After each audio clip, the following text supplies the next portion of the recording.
which leads us to our biggest story for tonight.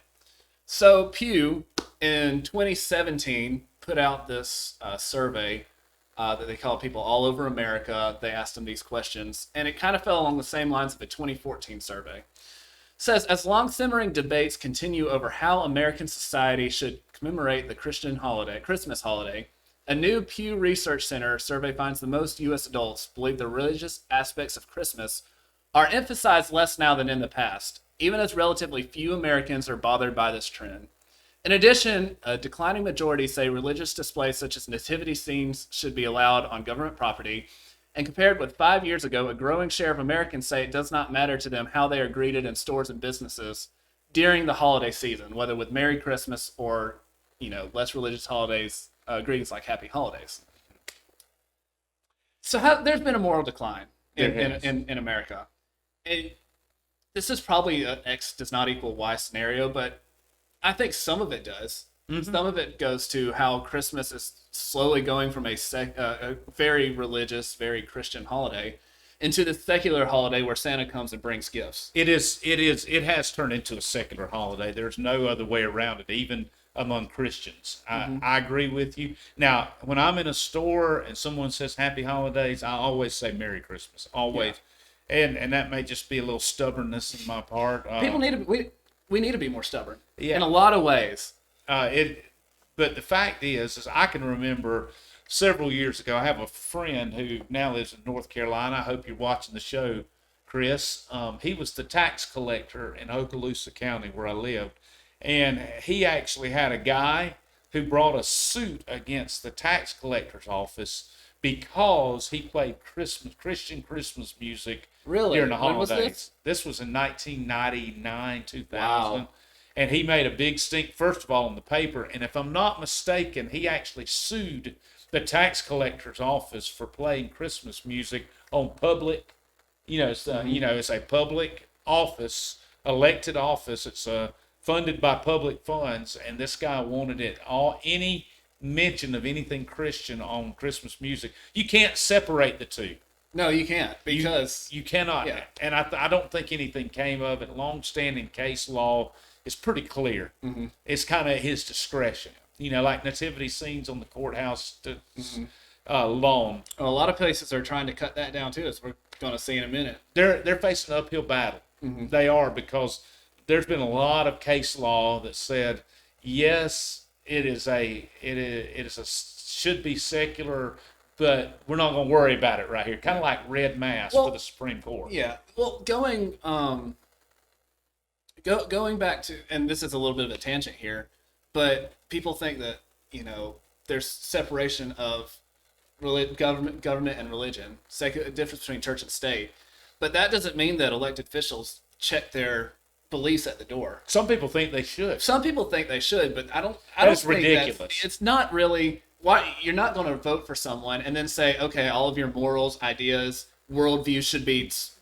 It's a ridiculous it's a ridiculous notion for Christians to leave their Christianity outside of the voting booth. Yeah, it's insane to think that something that important to someone is not going to inform their decision in a voting booth, or if they're elected, inform their decision in Congress. And people think that the fact that freedom of religion, and I know it's a soundbite, I know it's a cookie cutter saying, but freedom of religion does not mean freedom from religion. I've heard that saying many times, and that's just it's not how. Again, you can't expect someone to take their worldview, what informs all of their decisions, and just chuck it out the door. Well, and I read some more on this, as far as separation of church and state, because that's really what we're talking about here. It really is, especially when you talk about nativity scenes on public property or playing Christmas carols when people are on hold with the tax collector's office, when in fact, that is nowhere near where the framers of the Constitution, and I know this is a big tangent, but go for it. There's nowhere near what they meant. They were all God-fearing men. They were all religious men, and they did not want society divorced from religion. Weren't like 52 of the 55 signers churchgoers, with many of them being deacons and leaders in their churches? They were. And it's to superimpose modern modern understanding upon that is just, it's absolutely asinine to do that. 100%. So to get Sorry. back, no, absolutely, I love it. But to get kind of back on track, what are some discussions we could have that lead to Christmas, and particularly the Christian fundamental aspects of it, becoming more of a driving force? Because as Christians, not only do we want to propagate our faith, but we want to propagate what that leads to as well, right? So, Right. what are some of these conversations you think we could have, and do they need to be with big, huge discussions with giant like conventions with large groups of people, or do they need to be held more at a individual person's level, just face to face talking about it? You know, all I can speak for is my own ministry and my own life. You, as our family, we missed a lot of Christmas mornings being at family because every year that I've been a pastor, we commemorate Christmas with a very deeply quiet, moving religious service at our church where we take the Lord's Supper. We have candlelight communion. We come together. It's probably our most popular service of the year It's really a beautiful service. because it revolves around the coming of the Christ.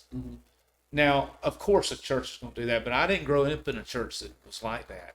In fact, I'd never been to a Christmas Eve service until I preached my first Christmas Really? Eve service. Never. That was not our tradition. That was something I didn't know. Yeah, that's not our tradition growing up in my home church and otherwise. But the fact of the matter is, it's not a public policy thing. It is a in your heart of Christian thing. That, and we as Christians commercialize Christmas too much. We do. We talk about Santa way more than we talk about Jesus, especially when we have young children. And it is a one-on-one thing. It's a family thing. It's a church thing. I think a lot of our societal woes would be solved, at least in a much more effective way, if we realize that a lot of these failings of the Christian communities are because we're not taking them at a family level. I agree. And families are so important. In fact, God established a family before he established the church. And I think that's significant, and it's significant in its order. So, Yeah, I 100% agree. Again, a lot of our societal woes would probably go to the wayside. All the crime that's rising would be and this is another tangent, surprise, if fathers would be there. I think that's the biggest thing is we have a fatherless home problem that is in a lot of ways leading to, I mean, you could make the argument it's leading to this, but more realistically, you could lead to the problem that it's leading to crime and all every the other research things. I've ever read all point to the same thing. It's like stupid death. We can tell you what the answer is, It's but we fathers want to being point called. to some other thing when it's nothing else but that. Well, people don't want to take the personal responsibility that is a father staying home and raising his kids with the mother. So I mean, it's as obvious as the nose on our faces, but people want to try anything else but that because it's not politically correct to say that. It's not culturally sound. You know, it's promotes the patriarchy, as some people would say. I showed you a yeah, I you showed me a that meme. picture. You showed me that meme. I had for those of you who didn't know who, well, I guess nobody out there can see it. It had a umbrella. It said the father, and then under Had it Jesus. it had Jesus, right? And then underneath it had the father, the husband / father of the home, and his responsibilities. And then under that umbrella, it had the wife and the children and their responsibilities to the family. A very traditional. Honestly, 20 years ago, probably not too controversial. But yeah. So anyways, getting back to this Pew Research paper. So not only are some of the more religious aspects of Christmas less prominent in the public sphere, but there are signs that they are on the wane in America's private and lives and personal beliefs as well. For instance, there's been a noticeable decline in the percentage of U.S. adults who say they believe that biblical elements of the Christmas story, that Jesus was born of a virgin, for example, reflect historical events that actually occurred. And although most Americans still say they mark the occasion as a religious holiday, there's been a slight drop in recent years that share who they say who do this. So, I know we probably both know the answer to this. but it's still good to talk about the foundation for why we care so much about this. And that is, why is it important that we celebrate the Christian aspect of the Christmas story? As if the events of Easter are what allows us to be saved or come to a saving knowledge of Christ, why is it the birth that's also very important? Years ago, and I can illustrate this by a story, in 5th grade Sunday school, Mr. Brooks was my teacher, and he was talking about the importance of Easter and the importance of Christmas. And he asked us as fifth grade boys, he said, what's the more important holiday, Christmas or Easter? And I knew what he was getting at, but me being a smart aleck In 5th grade. me being the smart aleck I was, I said, well, it's Christmas, because if you didn't have Christmas, you couldn't have Easter. If Jesus was never born, he could never die and rise again. And while that was not the spirit of what he was talking about, and I know what he was trying to get at, there's actually some truth in that. Mm-hmm. You know, the miracle of the virgin birth is powerful. It's a powerful picture, but it's not just a metaphor. It is a reality that Jesus was God's son and is God's son. You know, I've heard Dr. Adrian Rogers, who was a mentor and a preacher and a great hero of mine, he said, you know, a little child can come to know Christ without believing in the virgin birth. But a grown man or a grown woman that denies the virgin birth doesn't know Christ at all. And that's powerful. Yeah, and that's all wrapped up together. And, you know, one thing that I've observed, a lot of historians want to say, well, you're celebrating Christmas at the wrong time. Yeah, I know, shepherds right? would not be out in the fields in December keeping watch like that. They would not. You're missing the point for one. Well, but let's follow this through if you don't mind. If you don't mind, here's the deal. They seem to think it was about August or September when it actually happened. But if you think, what's the real miracle of Christmas? Was it when he came out of Mary or when he went into Mary? Mm-hmm. Exactly. The Immaculate Conception, as some people call. So, if that's the case, if you back up from December to the time frame that they said, we've got it dead on about 10 months before. From August back to December. Yeah, you got it right on. So yeah, my answer is going to be a little bit more, I guess, less theological. Well, a little bit more. If X equals Y, or X has to equal Y based. But it's that many of the prophecies in the Messiah were fulfilled in the Christmas story. Miracles that prove Jesus was who he said he was, which is just as important in a lot of ways, because if you look back, there were, 108 different prophecies in the Old Testament. That's right. Explicitly saying who the Messiah was. He will fulfill all these. And I know we've all heard the story that to fulfill just like 8 of them would be like filling a state. Astronomical. Yeah, filling something the size of the state of Texas with, quarters 2 feet deep, marking one, and then finding it blindfolded on your first try, which is just nuts. I mean, I don't even want to think about it. But things like the virgin birth, being born in Bethlehem, being on the line of David, the flight to Egypt, all of these and more directly relate to the fact that he is the foretold Messiah. So this one's definitely not so much a political show as it is kind of a direct appeal for our faith, which is fine. I don't mind it at all being that. But yeah, and other miracles of the night speak to the overreaching power of God over all of time and space. I mean, the Star of Bethlehem. What's your favorite saying? I know you've preached on it several times. What's your favorite thing about it coming from north to south? Oh yeah, I have. I read that in the show notes that you sent me, and I think it's even more significant. It is significant. It was not in the East because that would have just been normal. The way it rolls, yeah. Astronomy. I'm sorry, not astrology. But these guys were, the word for the wise men were astrologers. They had studied the stars to find out what the gods were saying to them. But there's something else to that, because 1,000 years before, there had been a godly man in the East named Daniel who told them. He was an important man. People listened to him. And the reason they knew when they saw the star and they went was because God had already planted that, and God already had a plan, and he'd put Daniel right in the middle as a captive boy that turned into an influential man. God had a plan going way back. And that's what it shows. I mean, the first set of miracles proves who Jesus is. Right. And without it, Easter wouldn't mean a thing, as we talked about. That's right. Because the prophecies of the Messiah wouldn't have been met.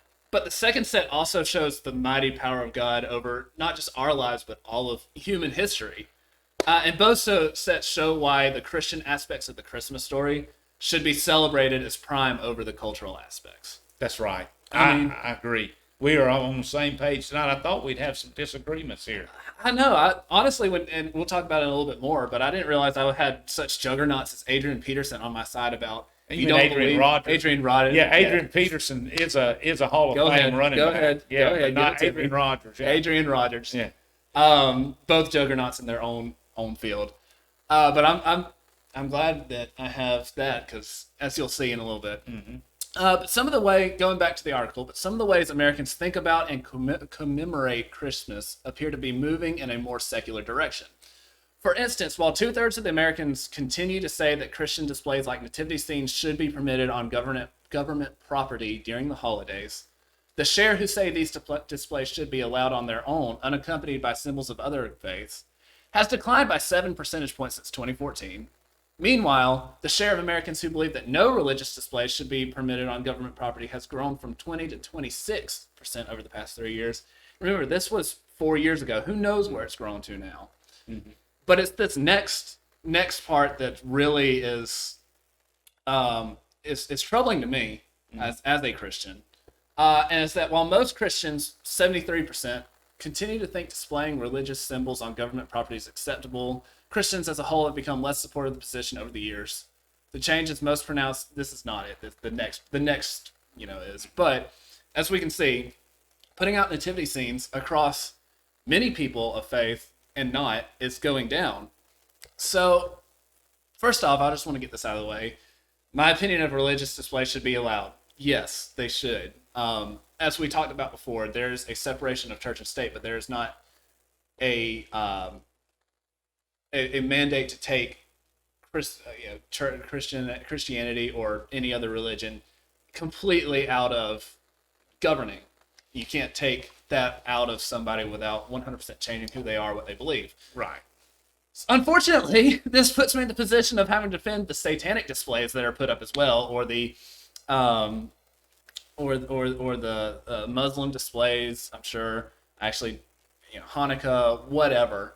As a nation that was founded on religious freedom, though, away from state control or endorsement, although not free from elected officials following their religious convictions while pushing policy or voting, government can, or at least shouldn't, stop a nativity scene from going up, but that also means they can't and shouldn't stop any other displays. Got no problem with that. And I don't either. I mean, in fact, God is big enough.